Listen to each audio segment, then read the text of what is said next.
ايه ده؟ من اولها؟ انت لسه بتقول يا هادي؟ يا ابراهيم،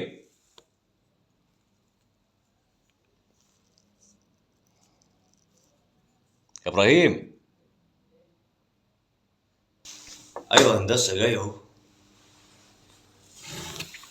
ايه ده يا ابراهيم؟ خير يا هندسه. ايوه مش فاهم. ايوه ايه ده؟ ده عجز في 5 جنيه. عادي يا هندسه، 5 جنيه يعني مش قصه. مش 5 جنيه. انت مستهون بحاجه زي كده؟ اول مره؟ انت اول مره تشتغل محاسب يا ابراهيم؟ اول مره اه. اول مره تشتغل محاسب في شركه اول مره انت اول مره تشتغل عامه. دي اول مره ليك؟ يعني كنت في تدريبات قبل كده ولا دي لا، ما اول شغل ليك؟ اتدربتش خالص. لا لا. طيب بص يا ابراهيم، طالما اول شغل ليك يبقى انت ايه؟ انت بتتدرب. بتتدرب دي اللي هو ايه؟ لو في حاجه مش فاهم فيها تعالى اسال. يعني انت شايف ان ال5 جنيه دي سهله؟ لا هي مش سهله. المشكله ان انت هي مش 5 جنيه كل يوم ولا 5 جنيه كل شهر، ولا لا ده ممكن 5 جنيه كل 5 دقايق. هحكي لك حكاية كده صغيرة هتفهم منها قصدي. الموضوع ولا هو 5 جنيه ولا 3 جنيه ولا الكلام ده كله. لا الموضوع أكبر من كده بكتير. كان في محاسب قبل منك، العيال كل يوم تاخد منه عهدة. يجوا يرجعوا العهدة يرجعوها ناقصة جنيه، 2 جنيه، 3 جنيه، 5 جنيه، وهو يقول لك ايه عادي عادي عادي. ده جنيه، ده 2 جنيه. المهم جيت في الآخر قعدت مع نفس القعدة دي، قاعد كده بترجم الأحداث بتاعت الشهر وبحسب كل حاجة والوارد والصادر، لقيت عجز 3000 جنيه. عارف مين اللي شالهم؟ شالهم هو. عارف سبب مشيانه؟ ان هو اتقمص وزعل.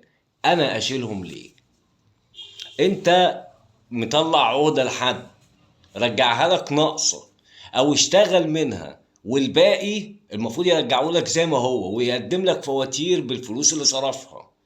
هو رجع لك ناقص 2 جنيه، جاب له كيس منديل، جاب له البانه، جاب له مش عارف ايه. هو كل يوم قاعد عمال بقى بتفاصته يشبرق على نفسه بالجنيه وال2 جنيه انت مستهون بيهم، ويجوا في الاخر يتجمعوا عليك انت من واحد بس 300 400 جنيه.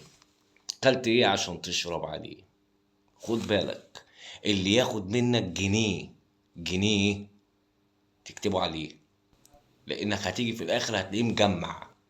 هو نفسه لما يتخصم منه اول شهر 300 جنيه ولا 400 جنيه ويعرف ان بسبب الجنيهات والثلاث جنيهات دول العهده اللي هتديها له هتجيلك زي ما هي صح سليم، مش بعيد تجيلك بزياده كمان. ما تمام يا هندسة. تستهونش بالجنيه.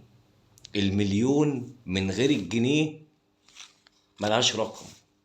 هي اسمها مليون جنيه، مليار جنيه. الجنيه ده هو اللي مبني عليه حاجات كتيرة قوي، جنيه على جنيه على جنيه، هو مبقاش ليه لازمة، بس هو يعني هو يعني اللي مبني عليه كل الكلام ده.